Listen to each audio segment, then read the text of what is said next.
Εδώ στις Βρυξέλλες, στην πρωτεύουσα της ευρωπαϊκής σκέψης, είμαι εξαιρετικά χαρούμενος γιατί ως Ροδίτης συνειδητοποιώ ότι η φετινή χρονιά πηγαίνει καλά. Ταυτόχρονα σκοπός μας είναι να κλείσουμε στο τέλος του χρόνου καλά ταμεία και για την οικονομία αλλά και για την κοινωνία. Ταυτόχρονα είμαι ευχαριστημένος γιατί βλέπω μια προσπάθεια να αρχίζει να βρίσκει το δρόμο της και το νερό να τρέχει στο αυλάκι. Κατά τη δική μου γνώμη, το θέμα δεν είναι μόνο να έχουμε μια καλή χρονιά φέτος και του χρόνου. Το θέμα είναι σε 2, 3, 5, 10 χρόνια από τώρα να είμαστε υπερήφανοι ότι αλλάξαμε το ρου της ιστορίας και ο τουρισμός δεν έρχεται επιβαρύνοντας στα νησιά το περιβάλλον, δεν επιβαρύνει ο τουρισμός τον τόπο, αλλά έρχονται οι επισκέπτες, απολαμβάνουν εξαιρετικό περιβάλλον και πολιτισμό, αλλά και φυσικό περιβάλλον, χωρίς να δημιουργούν προβλήματα στις επόμενες γενιές. Είναι υποχρέωσή μας να προστατεύσουμε το περιβάλλον μας, είναι υποχρέωσή μας να πάμε σε νέες λογικές βιωσιμότητας. Σε κάθε περίπτωση είμαι πάρα πολύ χαρούμενος που η ελληνική κυβέρνηση, ο Πρωθυπουργός ο Κυριάκος Μητσοτάκης, ο Περιφερειάρχης ο Γιώργος Χατζημάρκος, η Περιφέρεια Νοτιού Αιγαίου, αλλά και ο Δήμος Ρόδου, όλοι οι φορείς, αλλά και οι τοπικοί συνεργάτες, οι τοπικοί συνομιλητές, είναι όλοι ταγμένοι σε ένα σκοπό να μπορέσουμε να φτιάξουμε ένα νέο μοντέλο τουριστικής ανάπτυξης που να βασίζεται στη βιωσιμότητα και στην αειφορία, στο σεβασμό του περιβάλλοντος και στην προστασία του από αυτά τα κακά που σήμερα δεν τα έχουμε σκεφτεί και δεν τα έχουμε διαχειριστεί. Εξαιρετικά ευτυχής και για τα νέα για τη χρονιά του 2022, αλλά και για τις ενέργειες που γίνονται για το μεγάλο project Rhodes Co-Lab που ξεκινάει αυτές τις μέρες. Υπογράφτηκε σήμερα και ξεκινάει. Σήμερα στις Βρυξέλλες, όπου βρίσκεται όλη η ηγεσία της Ευρώπης, η Ρόδος στο Νότιο Αιγαίο είχε την τιμητική του. Δημοσιογράφοι, άνθρωποι του τουρισμού, η ηγεσία της ΤΟΥΗ, οι ευρωβουλευτές, επιτροπές μεταφορών, επιτροπές τουρισμού, όλοι ενημερώθηκαν για τον Νότιο Αιγαίο και για τη Ρόδο. Τι συναίσθημα αφήνει αυτή η συγκυρία σήμερα? Για μένα ελπίδα και βεβαιότητα για ένα καλύτερο αύριο, διότι οι τελευταίες αποφάσεις της Ευρωπαϊκής Ένωσης για στήριξη της απεξάρτησης από το ρυπογόνο καύσιμο, για απεξάρτηση της ενέργειας από προβληματικές μορφές ενέργειας, όλα αυτά μου φέρουν πολύ καλή διαβεβαίωση στο μυαλό. Τα πράγματα είναι καλά και αν είμαστε πεπισμένοι ότι πρέπει να δουλέψουμε, να εργαστούμε και να θυσιάσουμε σε αυτό, γιατί βέβαια δεν είναι εύκολο το να περάσει από το χθες στο αύριο, είμαι βέβαιος ότι αυτά τα οποία άκουσα, είδα και ήμουν παρόν στις Βρυξέλλες αυτές τις μέρες μπορεί να έρχονται από κακές συγκυρίες, αλλά δίδουν μεγάλες ευκαιρίες. Είμαι πολύ ευτυχισμένος. Κλείνοντας, ο Φριτς Ιούσεν έδωσε πολύ ενθαρρυντικά στοιχεία και για την Ελλάδα και για τα Δωδεκάνησα και για τη Ρόδο όσον αφορά τη φετινή τουριστική σεζόν. Η δική σας εκτίμηση ποια είναι? Οι εκτιμήσεις του Προέδρου της ΤΟΥΗ είναι ενθαρρυντικές, ωστόσο για μας δύο είναι οι ταυτόχρονες προτεραιότητες. Να κοιτάξουμε το σήμερα, αλλά να κοιτάξουμε και το αύριο. Την ίδια ώρα που μας ενδιαφέρει η φετινή χρονιά να είναι ένα ξεκίνημα αποζημίωσης για όλα αυτά που πέρασε ο κόσμος από τον κορονοϊό, ταυτόχρονα πρέπει να εργαστούμε για το αύριο. Και τα δύο λοιπόν είναι εξαιρετικές ευκαιρίες και διαβεβαίωση ότι αν δουλέψουμε με σοβαρότητα, μεθοδικά, θα κερδίσουμε ένα μέλλον το οποίο το έχουμε υποχρέωση να το παραδώσουμε στα παιδιά μας σε επόμενες γενιές. Συγχαρητήρια, ευχαριστώ πολύ. Ευχαριστώ εγώ. And from my side I would say that of course it was not of our will, that war thing and that energy crisis, and okay, so that is A. B, this project was designed much earlier and probably it was in your mind many years ago, but now it is not just a wish or probably a strategy, it's a must because of energy. Yesterday I've been to the European Community. They are planning new policies about solar panels and just cutting down energy. So same time with renovation and restoration and keeping hotels new or old, whatever, it needs all that what you say about sustainability we will be using that in Rhodes. So it's a one-way street for my side, and it's okay. The coincidence is very nice because it's like a must-do-it thing. So I find that now investing in this project, it is one way, and it will give us possibility to give good quality, a good initiation for guests to return back, and at the same time to progress in sustainability. I found all those things very interesting and very lucky things for now. The reason that gave birth to this project was not that. It was strategy, it was a tool, you say an instrument to help, but now I think it's one way. And Rhodes is exactly what the governor said, that it's not a small thing, it's not something to say, okay, we did it, but in a family, we did it we're trying to do it in a big destination. But I think that there are many chances and many possibilities in Rhodes, and we have to work with that. Mm-hmm. Well, you are mayor of Rhodes, but you are also, as I learned, a long-standing hotelier, so you're coming from the business, and maybe we can put a little flashlight on really the topic of hoteliers. What do you think is the contribution that hoteliers and hotels can make in this CoLab as a model? You said already 1 out of 7 beds on Rhodes, so that's a huge number. What is your view on this? I'm very proud to be here. Thank you very much for having me between you. I would like to extend my gratitude for so many things happening in 2020. I think for me that is the basic difference, and 21 as well. But also for good news today, you encourage us to say discover your smile. We already found our smile here in Brussels with what you expect for 22 and what you expect for 23. Look, from the hotelier side, the difference between, because the governor has 50 islands, it's a very tough job to travel in these islands. But Rhodes, especially what it has about 700 to 800 hotels. It's quite middle to big hotels. So I would say, dear Mr. Elbeck, there are one hotelier that take a decision for, let's say, 1,000, 2,000 beds. In other islands, you have an owner that has 20 rooms or 30 rooms.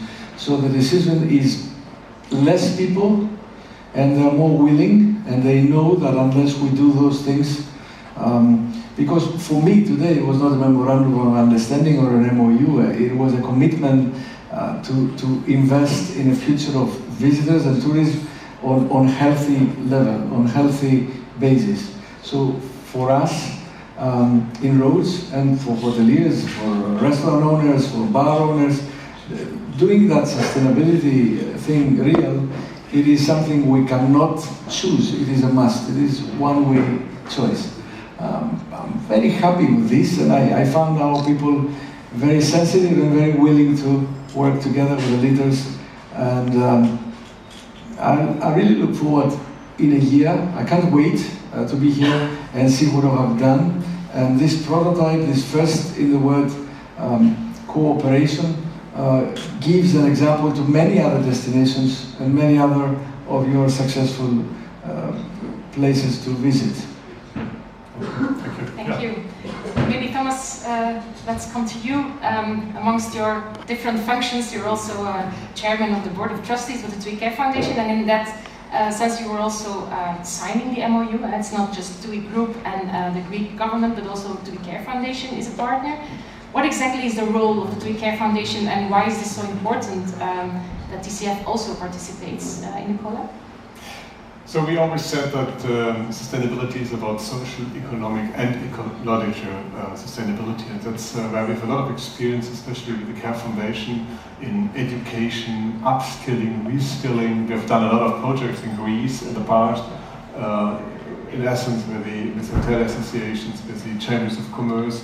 We have started on other islands projects, so we have a lot of experience, especially in how we can engage with local communities. And I think this is very important for everything, and government, we discussed it and also with the mayor. it's about local participation, that the local communities can participate in the business, but also in the decisions, and that's why it's so important, as the mayor said before, that he has all groups on board. Yeah, so the workers' council, the unions, the hoteliers, the coach companies, etc. Everybody, what I always said before, we prepared the floor for dancing, and we ordered the music, but there must be others also on the floor, otherwise we would be very lonely when we are only ourselves on the floor for dancing. And that's now what is happening, and I think we have a lot of experience with the TWK Foundation in interaction with such partners. Well, there is one idea, one big ambition behind, that we want to start a global center for sustainable tourism. Well, it's an order of us. We have now 5 years' time, so it's not something we want to deliver tomorrow or the year after, but we have now 5 years. But we believe with the Greek government, with Eugene, with the city of Rhodes, and TUI and TWK Foundation, we can develop such a center.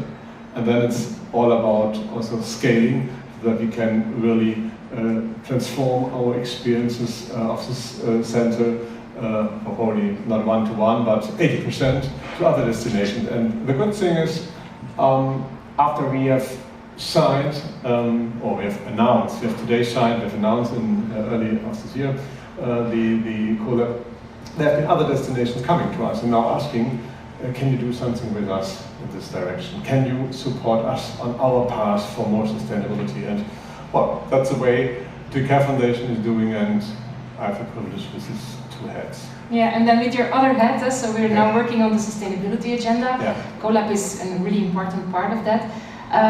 When do you expect we can see some concrete examples of what is going on? I heard that there are some tenders already launched, so that's great.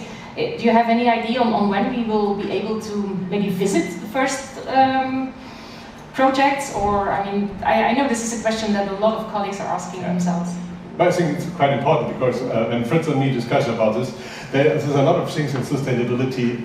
Well, we have the 2050 targets, but normally I say it's fine, and we will sign them, because probably also me, I will be retired in 2050. I could do it very easily. So that's not enough. That's also not enough for our colleagues. And our colleagues are asking, what are you doing? What are you doing day by day to change things? And that's, I think, where the Co-Lab is very important, because we can change after every year something when we have made the experience or get the analysis out of it. So we started a project now with PwC, really like a business plan to make a substantial analysis of all the parts of sustainability in a destination. So from public transport, waste, electricity, energy, plastics, there are a lot of things. This is all in this PwC work, and now we will come together in July for the next meeting with local stakeholders. Also, this is very important. Again, all local stakeholders are involved.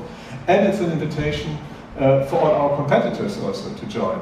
As I said before, dancing floor, music, we need all in tourism to join us, and it's nothing which is a closed shop, it's an open shop. That's probably first. The second point is, when we talk about the sustainability agenda, also we see a lot of promises given by a lot of companies, also competitors sometimes, and some are saying they will compensate, etc. We decided probably for a different way. And I know from the chats Fritz is doing with the teams every month, there are a lot of questions, and colleagues are asking, what is our promise? What is our carbon promise, and so on, carbon reduction? And we decided for probably a way which needs a little bit more time, but probably it's a little bit more substantial. So we want to join the Science Based Target Initiative of the United Nations, WWF. And which means we have to commit to targets, and which means also we have to report targets year by year, 5 years, etc. This is probably a way which is not so easy then only to say, oh, we will make compensation. For us, we decided very early, compensation we can do probably for the last But if the carbon is in the air, it's in the air, so you can compensate, but it's probably better to have innovation, technique, fuel, etc. So we worked very hard on this last GEC, I think it was 2 hours or something, on aviation, on cruise, hotels, and well, we have the project with Rhodes. So I think we have a very reliable and also very strong agenda, and we will also communicate in the next weeks about it. Maybe you want to add on this specific project? On the Co-Lab, I would say that we've heard a lot about sustainability for at least 2 decades now, right? All over Europe and all over the world. And a lot of people have in their mind that sustainability is only about nature, the natural environment. What we do here, and we have to do this together, is that we speak to the society for the first time about sustainability in an holistic way. It is about the economy, it's about people, the humans, it's about the society, and it's also about the natural environment. And this makes it great. To me, this makes the whole project a very noble cause. A very noble cause that it's worth it to fight for. And at the same time, it serves the industry, tourism.